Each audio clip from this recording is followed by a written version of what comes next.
Karena kesibukan itu akan membuat jadi kita punya cinta mula itu makin lama makin pudar. Dan itu salah satu strategi daripada si jahat untuk membuat kita jauh dari Tuhan. Ya. Kita perlu sadar, kalau nggak menyadari ya terus hewes-hewes, bablas, ya. Sesuatu hal yang akan bisa berkelanjutan dan endingnya pasti ya akan merugikan.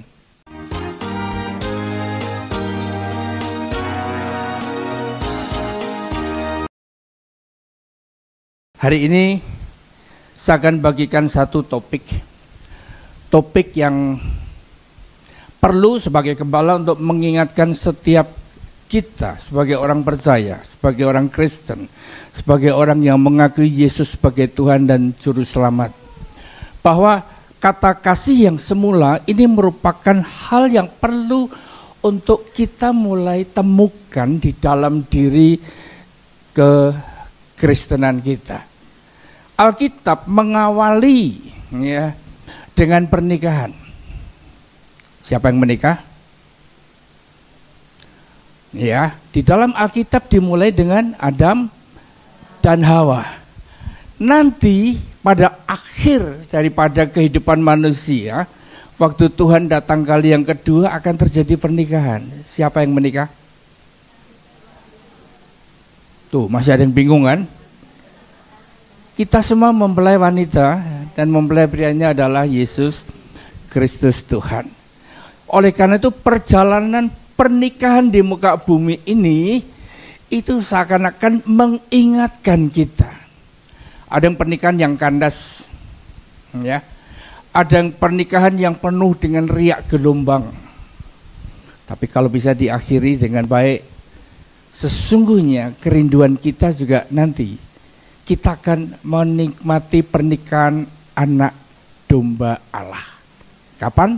Waktu Tuhan datang menjemput di awan yang permai, dan disitulah Tuhan kita masih menemukan ada cinta di hati kita. Cinta kepada siapa? Kepada Tuhan Yesus Kristus. Yuk kita simak ayatnya. Wahyu pasal 2. Aku tahu segala pekerjaanmu, baik jerih payahmu maupun ketekunanmu. Aku tahu bahwa engkau tidak dapat sabar terhadap orang-orang jahat, bahwa engkau telah mencoba mereka yang menyebut dirinya rasul dan yang sebenarnya tidak demikian. Bahwa engkau telah mendapati mereka pendusta, dan engkau tetap sabar dan menderita oleh karena namaku, dan engkau tidak mengenal lelah. Namun demikian aku mencela engkau karena engkau telah meninggalkan kasihmu yang semula. Sebab itu ingatlah betapa dalamnya engkau telah jatuh. Bertobatlah dan lakukanlah lagi apa yang semula engkau lakukan. Jika tidak demikian aku akan datang kepadamu dan aku akan mengambil kaki dianmu dari tempatnya jikalau engkau tidak bertobat. Hubungan cinta manusia dengan Allah, kita lihat melalui ayat ini kita diingatkan ya, bahwa masihkah kita memiliki kasih yang semula. Karena pada waktu kita tanpa sadar mulai meninggalkan kasih yang semula, firman Tuhan katakan betapa dalamnya engkau telah jatuh. Dan dengan tegas firman berkata, bertobatlah dan lakukanlah lagi apa yang semula engkau lakukan. Saya akan coba memberikan satu gambaran kehidupan pernikahan manusia. Siapa yang dulu menikah karena cinta, bukan karena dipaksa? Angkat tangan. Oke. Iya, baik. Bagi yang angkat tangan, yang enggak angkat tangan, saya asumsikan bahwa belum nikah. Sekarang saya tanya, bagi yang sudah menikah, masihkah cintamu sama seperti pertama kali? Siapa yang berkata tidak, angkat tangan. Gak apa-apa, jujur. Betapa dalamnya engkau telah jatuh.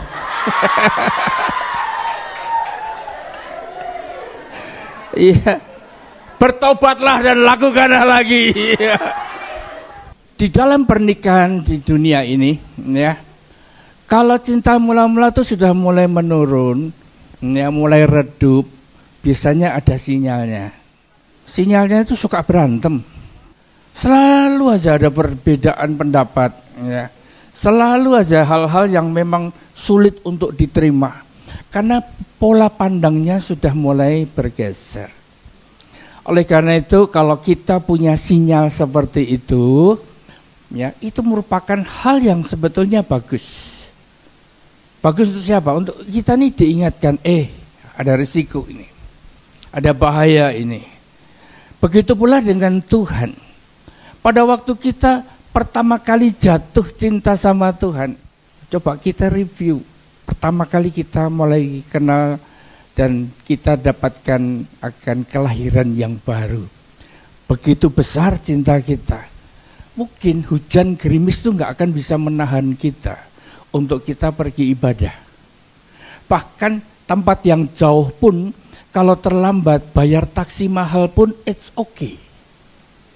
Tetapi kalau sudah mulai berjalan, mungkin setahun, 2 tahun, bahkan tunggu sampai 5, 10 tahun, sudah mulai kendor.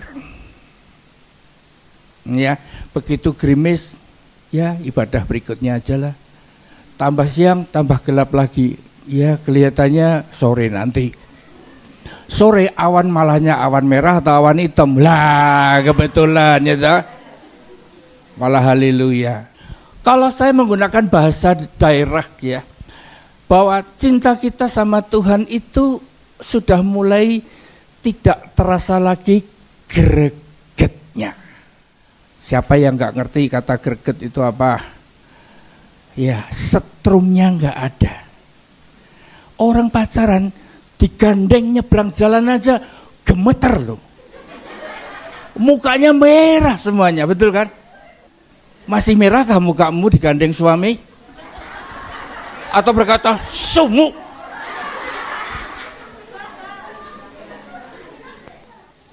Ya, saya berharap ada yang tersinggung. Itu menggambarkan saya berbicara dengan manusia yang punya perasaan. Kalau sudah nggak tersinggung, gawat. Maka apapun yang saudara dengar nggak akan pernah berdampak dalam hidup saudara. Oleh karena itu hari ini yuk kita terbuka. Cintaku sama Tuhan itu seperti apa? Karena kalau melihat dari ayat ini, ya, kalau melihat daripada ayat ini, aku tahu segala pekerjaanmu, jerih payahmu maupun ketekunanmu dan engkau tidak mengenal lelah. Persis kan GBI Hong Kong. No other church in Hong Kong so busy like this. Betul? Pagi jam 5 menara doa. Begitu jam 8.30 sudah ada di gereja ibadah. Nanti setelah selesai kul. Habis kul, kom. Habis kom. Iya, komnya 2 kali kan. Belum rapat lagi. Ulang pagi sampai sore sibuknya minta ampun. Saudara, ingat kesibukan itu akan bisa membuat kita punya cinta mula-mula itu. Jangan dipikir kalau udah orang yang sibuk itu cinta mula-mulanya akan masih membara, belum tentu. Banyak pernikahan sibuk, pagi bangun tidur, bangunin anak, mandiin, sampai siang sedikit antar sekolah, habis gitu pulang mampir pasar belanja, masakin buat suami, wah terus bangun tidurku terus mandi, tidak lupa rutin terus. Tetapi nggak ada gregetnya. Apalagi kalau sampai ya pasangannya mungkin menghendaki, kalau seandainya suami minta, mah aku nanti siang dimasakin asem-asem ya. Bayangin kalau cintanya mula-mulanya sudah mulai pudar, nggak tahu repotnya kayak begini dari pagi minta asem-asem. Nanti kalau nggak sibuk. Itu tanda. Itu tanda. Atau suaminya dimintai, "Pak, tolong antar dong." Antar apa? Ini aku mau kirim dagangan yang aku bikin untuk ya catering. Antar sendiri bisa. Itu tanda bahwa tidak seperti dulu. Dulu waktu pertama kali jatuh cinta, aduh, bilang, "Pak, belum nikah sudah panggil papa kan?"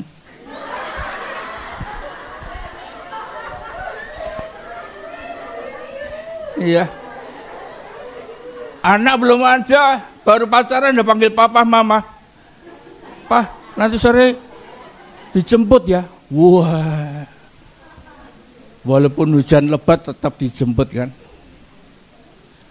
Itu merupakan gambaran kasih mula-mula. Jadi kalau seandainya kita mulai merasakan itu, yuk, ada sesuatu yang perlu harus kita kerjakan. Karena kesibukan itu akan membuat jadi kita punya cinta mula itu makin lama makin pudar. Dan itu salah satu strategi daripada si jahat untuk membuat kita jauh dari Tuhan. Ya.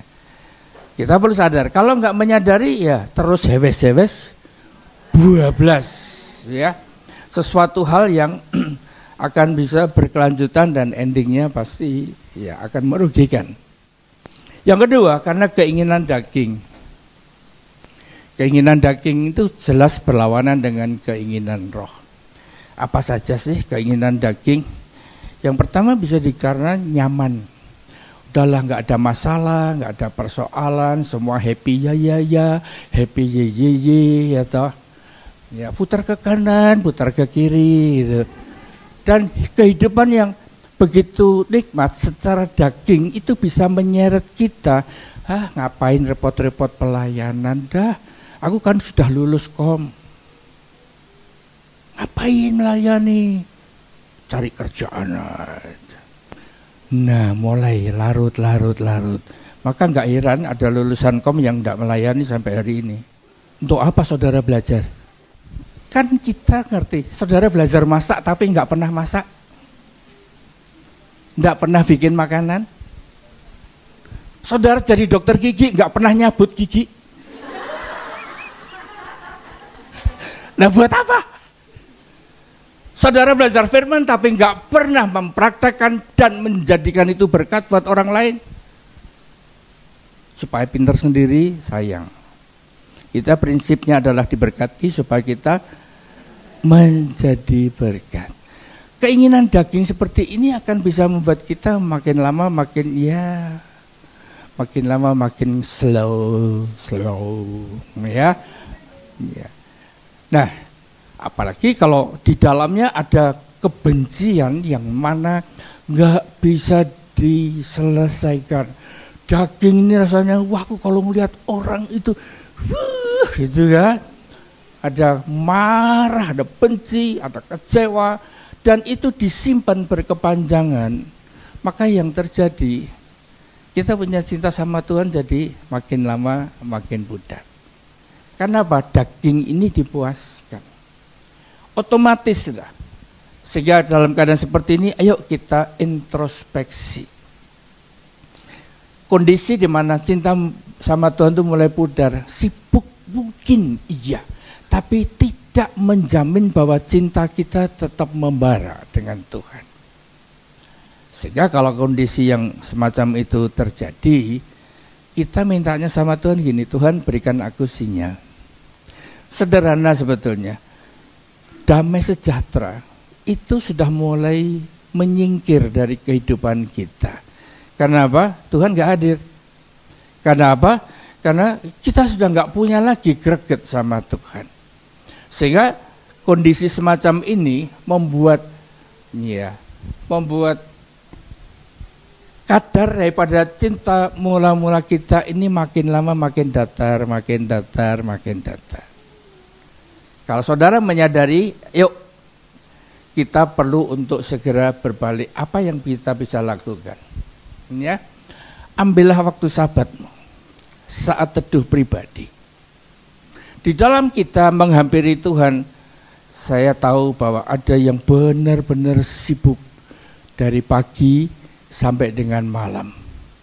Kalau kita terjebak dengan situasi seperti itu, hanya satu, komitmen kita yang akan membuat semua itu berubah. Komitmennya apa? Kalau jam 3 aku harus bangun. Jam berapapun tidurnya, aku jam 3 harus bangun. Kalau perlu pasang weker, maka saudara akan bangun. Dan pada waktu bangun itu, sesuatu yang ada dalam pikiran kita akan menentukan keputusan kita. Dulu kalau saya dalam kondisi bangun pagi-pagi gitu, ya yang saya lakukan adalah ya kok bangun ya. Bangun itu macam-macam loh. Bisa karena gigi sakit, bangun. Bisa bangun karena mimpi jelek, bangun. Ya, bisa terganggu dengan tetangga lantai atas, bikin suara, bangun. Dan kondisi demikian kalau kita nggak memiliki sesuatu dalam pikiran kita, ya kita akan berusaha tidur lagi. Tapi Tuhan suatu hari berikan pengalaman buat saya adalah begini. Begitu saya bangun pagi, yang saya ingat itu cuma satu. Tuhan kangen sama Bobby. Loh, bingung ya. Soalnya kalau Bobby kangen sama Tuhan, setahun bisa dihitung dengan jari. Kalau Tuhan kangen sama Bobby, setiap hari. Kok nggak ada jawaban ya? Jadi saya menangkap, waduh Tuhan sampai kangen sama aku dibangunin. Sehingga kondisi seperti itu membuat saya pada waktu pagi-pagi bangun punya tekad cuma satu. Tuhan kangen, saya harus responi. Apakah dengan meresponi terus kemudian langsung tersungkur di lantai gitu kan? Enggak, saudara. Wajar saja menghampiri Tuhan, ngomong-ngomong sama Tuhan, ceritakan apa yang terjadi, apa yang kita mau katakan terima kasih, apa yang menjadi beban persoalan kita, ngomong sama Tuhan. Dan komunikasi inilah akan membuat kondisi kita berhadapan dengan Tuhan. Jangan dipikir kalau sudah ketemu Tuhan di saat teduh pribadi itu terus kita ya digendong-gendong ke sana kemari gitu, sayang, disayang. Kita sudah zamannya bukan lagi bayi rohani. Kalau bayi rohani ya minta disayang-sayang. Kalau kita sudah menjadi dewasa secara rohani, kita akan bertanya apa yang Tuhan ingin aku kerjakan buat Tuhan. Ini kedewasaan kita, supaya kita menyenangkan akan hati Tuhan. Di saat hidup pribadi itulah kita nih bisa belak-belakan, kita bisa ngomong apa saja dan apa adanya. Kesempatan itulah yang membuat kita nih jadi mendapatkan kondisi kita siap untuk menerima apa yang Tuhan mau katakan. Nah, kalau kita pada waktu bangun dan ternyata nggak punya bahan apa-apa buat ngomong, ya, maka yang kita bisa lakukan adalah glosolalia. Glosolalia itu adalah tanda yang Tuhan berikan pada saat seseorang sudah dibaptis Roh Kudus. Maka dia mendapatkan tanda yaitu bahasa yang baru, bahasa roh, glosolalia yang kita bisa pakai untuk bicara dengan Tuhan. Hanya Tuhan dan kita yang tahu. Orang lain nggak ngerti. Dalam kondisi seperti inilah kita berkomunikasi dengan bahasa rahasia. Maka itu seperti gambaran keintiman yang sedang dibangun. Ya. Kalau suami istri dalam keadaan intim, kasih kedipan mata aja sudah ngerti. Tetapi orang lain dikedipin, belum tentu nanggap. Itu namanya intim. Intim itu kita menangkap lebih daripada apa yang sekedar dilihat, yang didengar, yang dirasakan. Sesuatu yang Tuhan berikan dalam kehidupan kita pada waktu kita intim. Bahkan ada yang menggunakan istilah mendengar detak jantungnya Tuhan. Kira-kira bisa bayangin mendengar detak jantungnya Tuhan itu berarti kita bersandar di dadanya kan.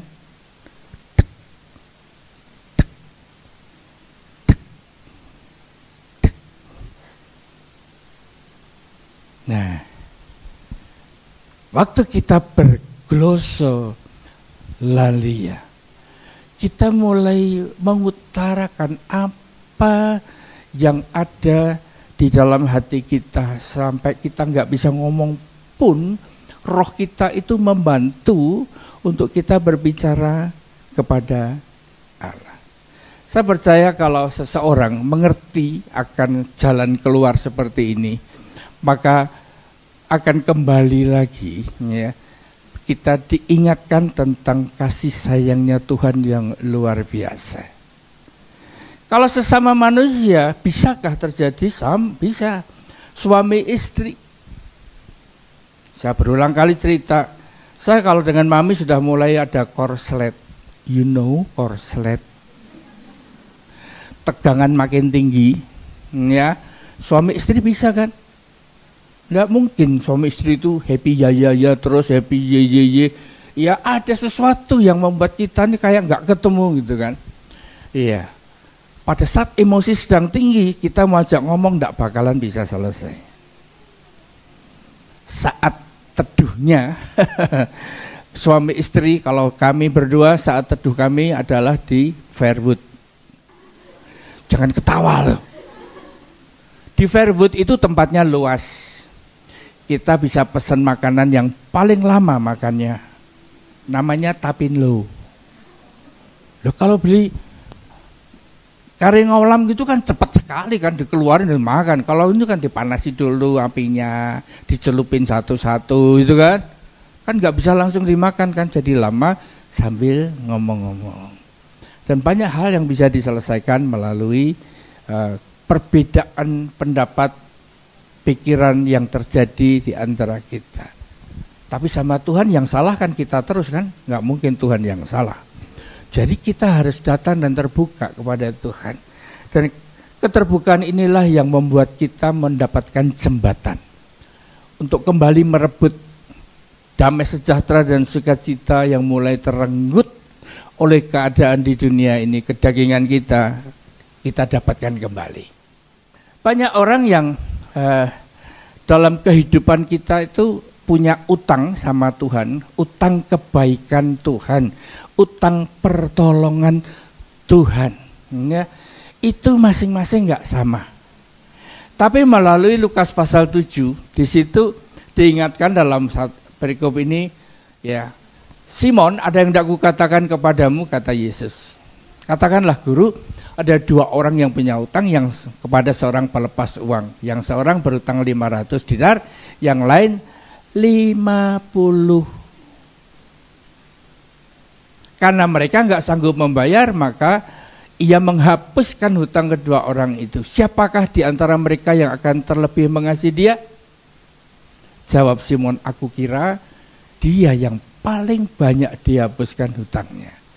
Kata Yesus kepadanya, betul pendapatmu itu. Aku kira dia yang paling banyak dihapuskan utangnya. Kata Yesus kepadanya, betul pendapatmu itu. Sekarang pertanyaan itu kepada kita.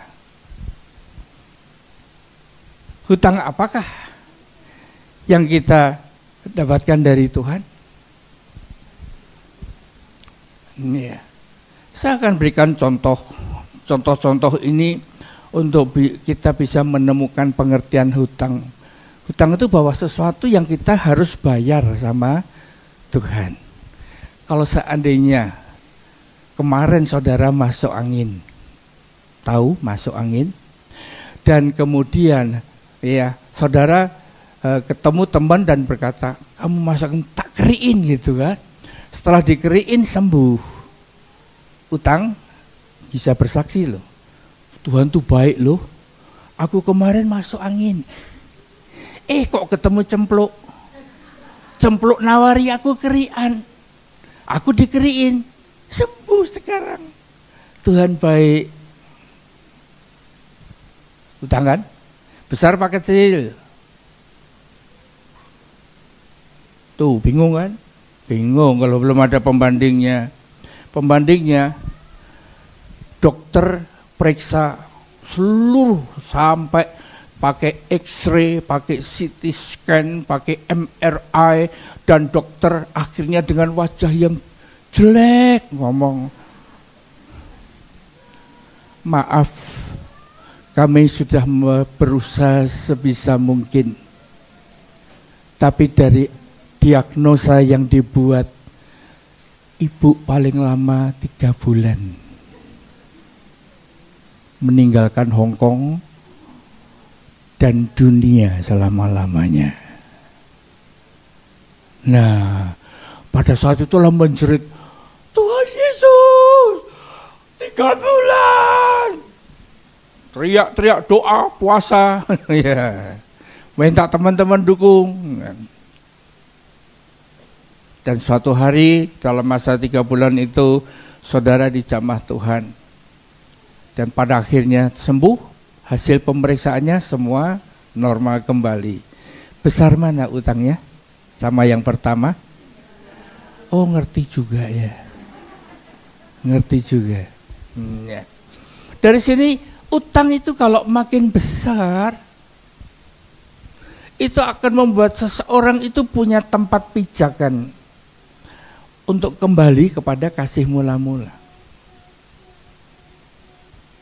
Ada satu batu loncatan untuk kita kembali kepada kasih mula-mula. Kalau enggak, akan mendapatkan kesulitan. Karena apa? Karena utangnya enggak ketemu yang besar yang mana. Ya. Dari kondisi seperti ini, saya coba temukan dalam Alkitab. Daud. Ya. Daud itu menghadapi begitu banyak perkara. Dan di dalam perkara yang dihadapi oleh Daud, pertolongan daripada Tuhan itu kita bisa temukan. Dia menjaga kambing domba 2-3 ekor, mau dimakan beruang dan singa. Ternyata dia halau. Kambing dombanya selamat dan dirinya selamat kan? Utang kan? Diteruskan lagi, dia ternyata berhasil merebut hatinya Saul dan dipanggil untuk mendampingi, mainkan kecapi, untuk mengusir roh jahat. Tapi dia dilempar tombak. Tahu ceritanya? Enggak mati kan? Utang lagi kan? Coba terus bergerak, menemukan Daud itu memberikan pernyataan apa kepada Allahnya. Dan saya menemukan Mazmur 51 ini. Di dalam Mazmur 51 ini berkata begini, sembunyikanlah wajahmu terhadap dosaku, hapuskanlah segala kesalahanku, jadikanlah hatiku tahir ya Allah, dan perbaharilah batinku dengan roh yang teguh. Janganlah membuang aku dari hadapanmu, dan janganlah mengambil rohmu yang kudus daripadaku. Di sini kita melihat bagaimana Daud itu mengalami kondisi yang paling tidak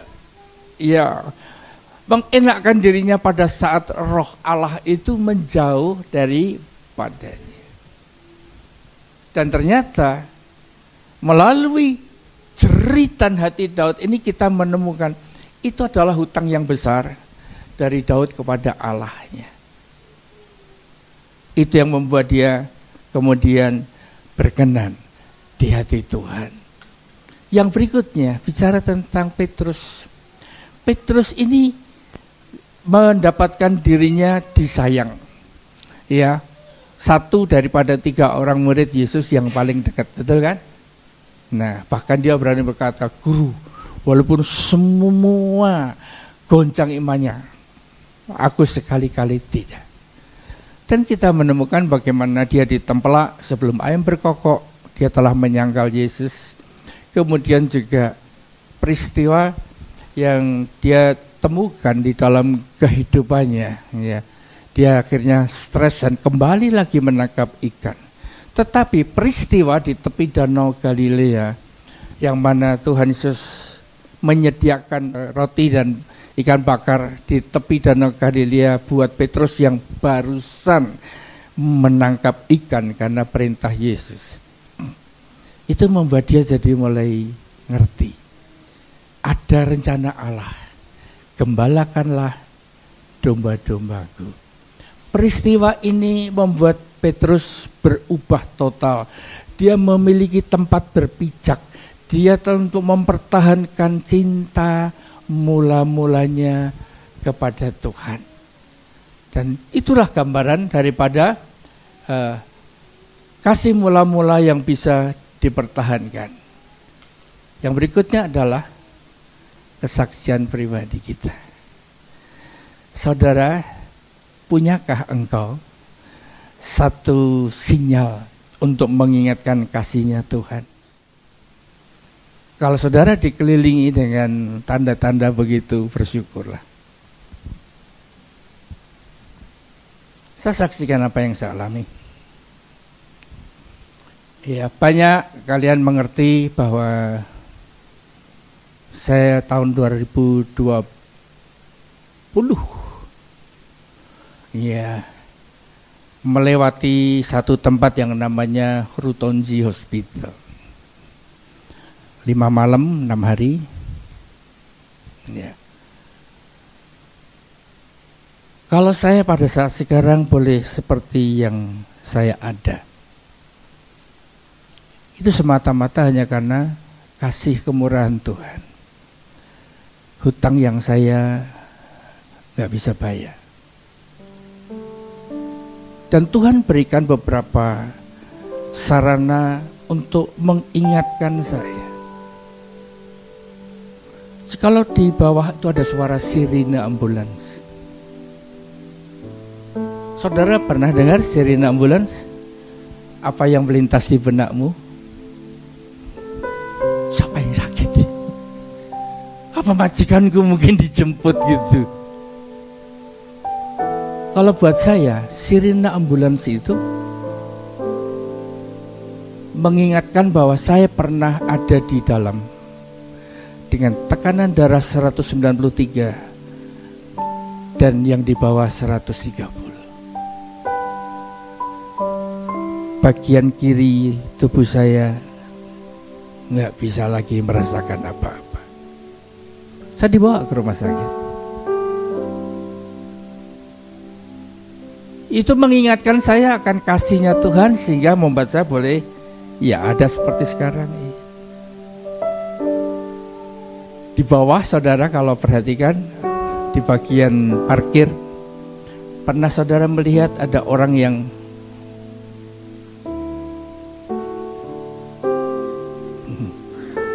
mungkin saudara ngelihat ya biasa-biasa aja.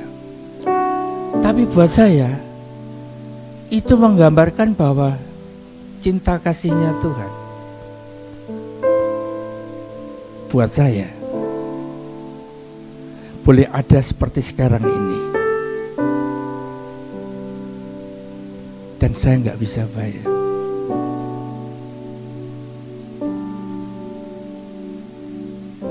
Sekarang tinggal pertanyaannya, saudara punya utang dah?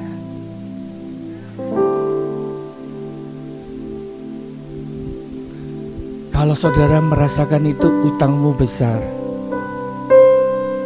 maka saudara punya tempat berpijak untuk loncat kembali kepada cinta mula-mula. Diingatkan bahwa Tuhan itu sayang banget. Tuhan itu sayang. Kalau saudara punya lagu-lagu yang mengingatkan cintanya Tuhan,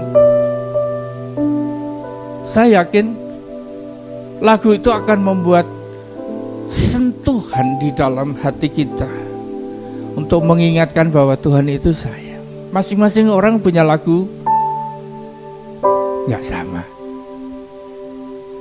Tapi saya bersyukur bahwa di tengah kesibukan saya, bahkan di kantor pun, kalau terlalu banyak pikiran ini berjalan terus, persiapan yang harus dilakukan buat gereja ini. Tapi sambil saya kerja, saya tipe orang yang suka mendengarkan lagu. Sehingga pada waktu lagu itu secara random, saudara, ya, di YouTube kan ada beberapa kumpulan lagu-lagu. Begitu lagu itu mulai terdengar, saya bersyukur bahwa saya mendapatkan refleks. Yang paling tahu tuh mami. Bahkan sedang makan pun, sedang makan nih, mendadak saya dengar lagu itu, nasi yang sudah disendok pun gak jadi masuk mulut. Saya taruh dan air mata saya mengalir. Saya berkata, ya Tuhan, ya Tuhan. Satu di antaranya adalah lagu yang kita akan pujikan ini. Sayang saya belum menemukan rekamannya di YouTube. Tapi lagu ini kalau kita perkatakan di tahun P Dalet,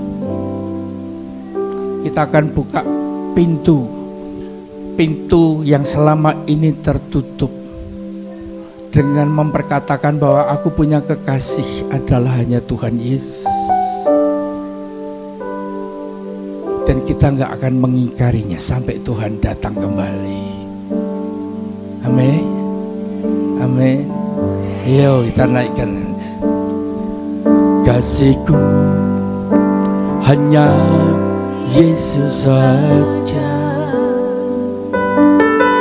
Kasihku hanya Yesus saja. Apapun yang terjadi, ku takkan mengingkari.